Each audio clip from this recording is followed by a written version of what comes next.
आज की इस वीडियो में हम लोग यूरोपीय कंपनियों का भारत में आगमन इसको प्रारंभ करेंगे। यह हम लोगों की पहली क्लास है। इस क्लास में हम लोग देखेंगे कि यूरोपीय कंपनियां भारत में किस लिए आई, उनका मुख्य उद्देश्य क्या था, क्या इससे पहले यूरोपीय कंपनियों का भारत के साथ कोई संबंध था या नहीं था। इन सब चीज़ों को एक एक करके समझेंगे। तो चलिए स्टार्ट करते हैं क्लास।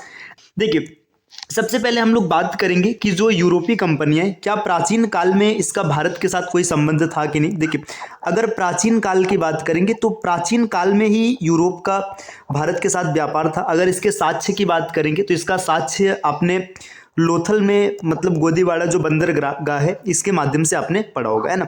तो लोथल में जो गोदीवाड़ा मिला था, बंदरगाह मिला था, इसका ये प्रमाण था कि प्राचीन काल में भी क्या था कि यूरोप का भारत के साथ व्यापार था। ठीक, जब यूरोप का भारत के साथ व्यापार था तो ऐसा क्यों कहा जाता है कि भारत की खोज वास्को डिगामा ने किया है ना। वास्को डिगामा ने 1498 ईस्वी में भारत की खोज की थी, ये सबको पता होगा। तो इसके पीछे की कहानी हम लोग एक एक करके समझते हैं। देखिए, सबसे पहले अगर आप यहाँ मैप में देख पा रहे होंगे, देखिए मैं आपको इसमें बता दूं, देखिए ये भारत है ना, मैप में ये हमारा प्यारा भारत है। इसके बाद ये अफ्रीका है ना, ये अफ्रीका है, यहाँ पर ये अफ्रीका है ना। अब देखिए, ये अफ्रीका रहा और ये यूरोप है, यहाँ पर यूरोप है। ठीक, अब इसके बाद ये भारत है, ये अफ्रीका है, ये यूरोप है। अब देखिए, प्राचीन काल में क्या था कि भारत का व्यापार यूरोपियों के साथ कैसे था, वो सी रूट से नहीं था, वो लैंड रूट से था। लैंड रूट का मतलब वो रास्ते से आते थे और व्यापार करते थे, लैंड रूट से उनका व्यापार हुआ करता था। फिर ऐसा क्या हुआ जिससे ये समुद्री माध्यम से, मतलब समुद्री मार्ग से भारत में आए, है ना। तो इसके लिए समझिएगा, देखिए ये भारत है, भारत से यूरोप में जाने का रास्ता क्या था। देखिए यहाँ पे ये पाकिस्तान, पहले पाकिस्तान नहीं हुआ करता था, पहले भारत ही था। पाकिस्तान के बाद यहाँ पर अफगानिस्तान है ना, अफगानिस्तान। अफगानिस्तान से अगर आप आगे बढ़ेंगे, है ना, तो यहाँ पे आपको मिलेगा ईरान, ईरान। ईरान के बाद देखिए ये इराक है ना। यहाँ पर इसको मैं साइड में मेंशन कर देता हूँ, रुकिए, ये इराक है, इराक। इराक के बाद देखिए और आगे बढ़ेंगे, है ना, यहाँ पर आपको ये मिलेगा तुर्की, ये तुर्की है। देखिए तुर्की, अब इन मार्ग से भारत और यूरोप का व्यापारिक संबंध स्थापित होता था। देखिए तुर्क के बाद यहाँ पे यूरोप में एंट्री कर लेते थे। तो भारत से यूरोप जाने का रास्ता क्या था, भारत से पाकिस्तान, है ना। तब पाकिस्तान नहीं थे, ये पूरा भारत था। इसके बाद देखिए, पाकिस्तान से अफगानिस्तान, अफगानिस्तान से ईरान, ईरान से डायरेक्ट तुर्की के माध्यम से जा सकते थे, या ईरान से क्या करते, ईरान से वो एंट्री करते इराक में, और इराक से तुर्क होते हुए फिर वो यूरोप में अपना व्यापार करते थे। तो इस तरीके से लैंड रूट के माध्यम से व्यापार चलता था। फिर इसके बाद क्या हुआ, देखिए इसके बाद आपने ये सुना होगा कि जो उस्मानिया साम्राज्य था, उस्मानिया साम्राज्य ने कुस्तुनतुनिया, है ना, कुस्तुनतुनिया मतलब ये वाला दायरा, इस पर उन्होंने अधिकार कर लिया। कुस्तुनतुनिया पर जब उन्होंने अधिकार कर लिया तो अधिकार करने के बाद उन्होंने टैक्स बढ़ा दिए, या फिर कुछ ऐसा हुआ जिससे यूरोप को व्यापार करने में समस्या उत्पन्न होने लगी। तो यहाँ से मूल मतलब ये समस्या उत्पन्न हुई कि अब यूरोप व्यापार भारत के साथ आसानी से नहीं कर पा रहा था। तो उन्हें एक ऐसे विकल्प की तलाश थी जिससे वो आसानी से भारत के साथ व्यापार कर सके और उनका व्यापारिक संबंध बना रहे। तो इसलिए उन्हें आवश्यकता हुई एक समुद्री मार्ग की खोज की। ठीक, तो अगर हम देखेंगे कि समुद्री मार्ग के खोज की आवश्यकता क्यों पड़ी, है ना, यहाँ पे कुछ चीज़ों के बारे में थोड़ा सा जिक्र कर लेते हैं। देखिए यहाँ पर सबसे पहले जो भारत और यूरोप का व्यापारिक संबंध है, भारत और यूरोप का जो व्यापारिक संबंध है, तो इनका व्यापारिक संबंध ये प्राचीन काल में भी था। इसका जो साक्ष्य मिला है लोथल में, है ना, लोथल में जो गोदीवाड़ा है, तो गोदीवाड़ा मतलब बंदरगाह होता है ना, गोदीवाड़ा, यहाँ से ये साक्ष्य मिला है कि इनका प्राचीन काल में भी व्यापार चल रहा था। ठीक, इसके बाद देखिए आगे क्या हुआ। अब इन ऐसा मतलब क्या हो गया जिसके कारण इन्हें नए मार्ग की तलाश नए मार्ग की तलाश करनी पड़ी, नया मार्ग इन्हें खोजने की आवश्यकता पड़ा। तो इसका प्रमुख कारण था, देखिए यहाँ पर थोड़ा सा आपको मैं डिटेल में समझा दूं। पहले एक रोमन साम्राज्य था, इसको हम लोग विश्व इतिहास में समझेंगे, है ना। रोमन साम्राज्य, जो रोमन साम्राज्य था, रोमन साम्राज्य क्या होते हैं, ये दो पार्ट्स में डिवाइड हो जाते हैं, मतलब दो भागों में बट जाता है। एक होता है पश्चिमी रोम, पश्चिमी रोम, और एक बनता है पूर्वी रोम, है ना। एक पश्चिमी रोम बनता है और एक बनता है पूर्वी रोम। देखिए जो पश्चिमी रोम है, तो पश्चिमी रोम, इसकी कैपिटल बनी रोम, इसकी जो कैपिटल बनी थी, इसकी कैपिटल बनी थी रोम। और जो पूर्वी रोम था, है ना, पूर्वी रोम का जो कैपिटल बना था, है ना, ये उस समय इसका नाम था कैंस, यहाँ पे रुके, ये कैंस्टेंटिनोपल, देखिए वहाँ पे इस समय ये राजधानी बनी थी कैंस्टेंटिनोपल, जिसको बाद में कुस्तुन तुनिया नाम दिया गया। ठीक, तो देखिए यहाँ पे आपको कुछ चीजें समझ में आ रही कि जो रोमन साम्राज्य था ये दो भागों में बटा, पश्चिमी रोम और पूर्वी रोम। पश्चिमी रोम इसकी राजधानी रोम रही, और जो पूर्वी रोम था इसका नाम हुआ इसकी जो राजधानी बनी, इसकी राजधानी बनी कैंस्टेंटिनोपल। इस ये नाम याद रखिएगा, कैंस्टेंटिनोपल। और बाद में कैंस्टेंटिनोपल ये कुस्तुनतुनिया बना। ठीक, अब कुस्तुनतुनिया बना तो कुस्तुनतुनिया के साथ आगे क्या होते हैं, देखिए कुस्तुनतुनिया जो होता है ना, इस पे मतलब वर्तमान में देखिए, अगर वर्तमान की बात करेंगे कुस्तुनतुनिया क्या है, तो आज का जो इस्तांबुल है ना, इस्तांबुल है ना, यही आज का कुस्तुनतुनिया है। तो इसको याद रखिएगा, इस्तांबुल या इस्तांबुल इसको कहते हैं, तो आज के कुस्तुनतुनिया है ना। तो इस इस्तांबुल पर एक तुर्क में एक साम्राज्य था, उस्मानिया साम्राज्य, उस्मानिया साम्राज्य। इस उस्मानिया साम्राज्य ने क्या किया कि इस इस्तांबुल पर इन्होंने अधिकार स्थापित कर लिया। ये किया था इन्होंने 1453 ईस्वी में।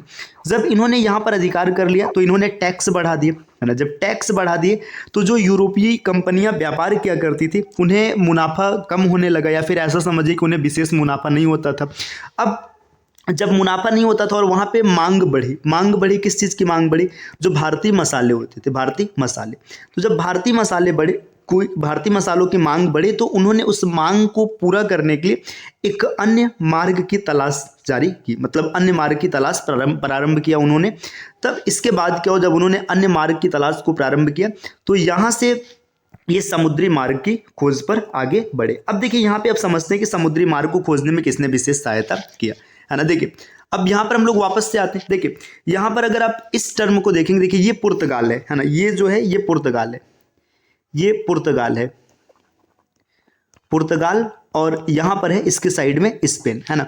तो पुर्तगाल और स्पेन, देखिए क्या होता है कि जो प्रयास किया जाता है इसमें अलग अलग समय पर अलग अलग प्रयास होते हैं। सबसे पहले यहाँ पे पुर्तगाल में एक प्रिंस होता है, प्रिंस या राजकुमार बोले, जिसका नाम होता है प्रिंस हेनरी, है ना। प्रिंस हेनरी ने क्या किया, इसने एक नाविक स्कूल की स्थापना किया, नाविक स्कूल की स्थापना किया। इसी कारण इस प्रिंस हेनरी को नाविक प्रिंस या फिर नेविगेटर प्रिंस के नाम से भी कहा जाता है। नाविक प्रिंस, प्रिंस नेविगेटर या हेनरी द नेविगेटर, ये सब नाम इसको दिया जाता है। ठीक, इसके बाद देखिए क्या होता है, इसने साथ में ये किया था ना कि अफ्रीकी महाद्वीप, देखिए जो अफ्रीका है ना, इसका पूरा इसने नक्शा तैयार करवाया था, इसने नक्शा तैयार करवाया था। ये नक्शा कैसे तैयार हुआ था, बार्थोलोमियो डियाज, ये नाम याद रखिएगा, बार्थोलोमियो डियाज। ये बार्थोलोमियो डियाज जो होता है ये यहाँ से चलता है ना, यहाँ से चलता है, इस अफ्रीकी तट के सहारे चलते चलते एकदम लास्ट में जो साउथ वाला पॉइंट होता है यहाँ पर, है ना, यहाँ पर आता है और इसको नाम देता है केप ऑफ स्टॉर्म, है ना, इसको नाम देता है केप ऑफ स्टॉर्म, है ना। और फिर जब ये वापस चला जाता है तो इस केप ऑफ स्टॉर्म को जो नाम दिया जाता है, ये नाम दिया जाता है केप ऑफ गुड होप्स। वापस जब ये वहाँ चला जाता है पुर्तगाल, तो पुर्तगाल में एक किंग होता है, एक राजा होता है, राजा का नाम होता है किंग जॉन, है ना, किंग जॉन ने क्या किया, ये जो केप ऑफ स्टॉर्म है ना, इसको इसने नाम दे दिया केप ऑफ गुड होप्स, ये नाम दिया, है ना। इसके बाद देखिए अब यहाँ तक ये लोग आ चुके हैं, मतलब बार्थोलोमियो डियाज यहाँ तक आ चुका है। अब यहाँ से और क्या चीज़ होता है, देखिए और समझिएगा। अब यहाँ से ना देखिए स्पेन की एक रानी होती है ईसाबेल, है ना, स्पेन की एक रानी होती है ईसाबेल, है ना। ईसाबेल क्या करती है, मदद करती है कोलंबस का, है ना। कोलंबस जो होता है, कोलंबस ये यात्री था इटली का, है ना। अब स्पेन की रानी ने मदद किया, इसने भेजा था इसको भारत की खोज के लिए। लेकिन जब ये भारत की खोज के लिए निकलता है ना, यहाँ से जब ये निकला था तो ये जो कोलंबस था, कोलंबस 3 जहाज के साथ निकला था। इस जहाज का नाम याद रखिएगा, कोलंबस ने 3 जहाज को एक साथ लेकर निकला हुआ था। उसका नाम था पिंटा नीना, है ना, ये इसके जहाज का नाम है पिंटा नीना, और इसके बाद सेंटा मारिया। ये 3 जहाज लेकर के निकला था साथ में, है ना, और ये निकला था भारत के लिए। लेकिन क्या होता है कि ये भारत के लिए जब निकला था ना, तो ये कैनरी आइलैंड्स होता है, वहाँ से पश्चिम की ओर बढ़ जाता है, और पश्चिम की ओर जब बढ़ जाता है तो पश्चिम की ओर बढ़ते हुए क्या होता है कि ये इधर इधर चलता है। देखिए यहाँ पे ये चल रहा है कोलंबस, है ना, ये कोलंबस चल रहा है, कोलंबस ये पश्चिम की ओर बढ़ता है, और पश्चिम की ओर जब बढ़ता है, ये कहाँ से चला था, कैनरी आइलैंड से पश्चिम की ओर लिया था। ये 12 अक्टूबर 1492 इस तारीख को ये कहाँ पहुँच जाता है, ये पहुँच जाता है अमेरिका, ये अमेरिका पहुँच जाता है। तो देखिए ये खोज में किसके निकला था, इंडिया की खोज में निकला था। तो जो अमेरिका के लोग थे ना, इसने अमेरिका के लोगों को इंडियन कहा, और इसके बाद फिर अमेरिका का नाम भाई अमेरिका कैसे पड़ा, है ना। तो इसके बाद एक इटली का यात्री था, 1521 ईस्वी में फिर से अमेरिका पे जाता है, उसका नाम होता है अमेरिगो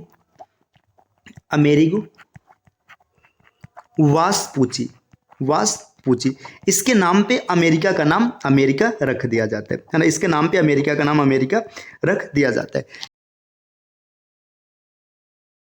सबसे पहले ये देखिए, यहाँ पे भारत है, भारत के बाद पाकिस्तान है, पाकिस्तान के बाद अफगानिस्तान है, अफगानिस्तान के बाद यहाँ पर देखिए, अफगानिस्तान के बाद और अगर आगे आप बढ़ेंगे तो यहाँ पर ईरान है, ईरान के बाद ये जो है ये इराक है ना।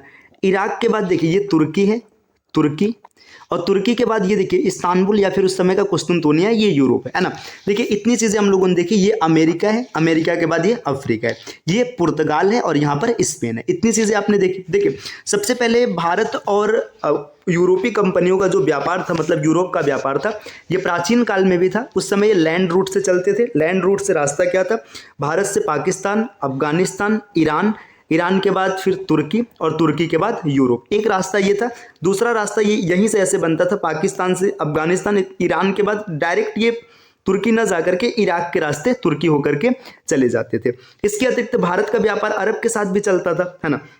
फिर क्या होता है कि जब ये कुस्तुनतुनिया जो कि आज का इस्तांबुल है, इस पर अधिकार हो जाता है उस्मानिया का। उस्मानिया मतलब तुर्कों का। जब इनका अधिकार हो जाता है तो टैक्स बढ़ा देते हैं या फिर कुछ ऐसी चीज़ें होती हैं जिससे कि यूरोप और भारत का व्यापार अब लाभदायक नहीं रहता है। फिर भारत के मसालों के मतलब मसालों की जो वहाँ पे व्यापार चल रहा था, उसके लिए यूरोपीय कंपनियां क्या करती हैं, एक नए मार्ग की आवश्यकता उन्हें होती है। जब नए मार्ग की आवश्यकता होती है तो क्या होता है कि यहाँ पे देखिए सबसे पहले इसमें पुर्तगाल और स्पेन, ये दो लोग आगे आते हैं। पुर्तगाल का एक प्रिंस होता है हेनरी, जो क्या करता है, एक इस नाविक स्कूल की स्थापना करता है, जिसके कारण इसे नाविक हेनरी या फिर नेविगेटर प्रिंस ये सब नाम दिया जाता है। फिर यहाँ से देखिए स्पेन की रानी होती है इसाबेल, जिसकी सहायता से कोलंबस निकलता है भारत के लिए, लेकिन वो क्या करता है, कैनरी आइलैंड से पश्चिम की ओर बढ़ जाता है, जिससे वो अमेरिका पर चला जाता है। फिर अमेरिका को इसने इंडियन कहा था, अमेरिका के लोगों को ये चीज़ याद रखेगा। इसके अतिरिक्त क्या होता है कि वास्पूची अमेरिगो या फिर अमेरिगो वास्पूची नाम का एक इटालियन अमेरिका जाता है, जिससे अमेरिका का नाम अमेरिका पड़ता है। इसके बाद देखिए क्या होता है कि पुर्तगाल में बार्थोलोमियो डियाज नाम का एक नाविक होता है, ये सबसे दक्षिणतम बिंदु है ना, यहाँ पर पहुँचता है, इसको केप ऑफ स्टॉर्म नाम देते हैं। जब ये वापस जाता है पुर्तगाल तो वहाँ का राजा होता है किंग जॉर्ज, जो क्या करता है, इसको नाम देता है केप ऑफ गुड होप, है ना। और भी अगर हम लोग आगे बढ़ेंगे तो कैब्राल निकला था भारत की खोज में, लेकिन कैब्राल क्या होता है कि वो सीधा आगे बढ़ जाता है और ब्राज़ील की खोज कर देता है ना। तो यहाँ तक हम लोगों ने चीज़ों को समझ लिया। अब अगली क्लास में हम लोग समझेंगे कि वास्को डी गामा की कहानी क्या होती है, वास्को डी गामा कब निकलता है, कब भारत पहुँचता है और उसने भारत की खोज कैसे की थी, है ना। तो ये आज की क्लास रही। अगर वीडियो पसंद आया तो लाइक कीजिएगा और चैनल को सब्सक्राइब करके ज़रूर जाइएगा। मिलते हैं आपसे नेक्स्ट वीडियो में कुछ नए कॉन्सेप्ट के साथ। तब तक के लिए take care, bye bye and thank you.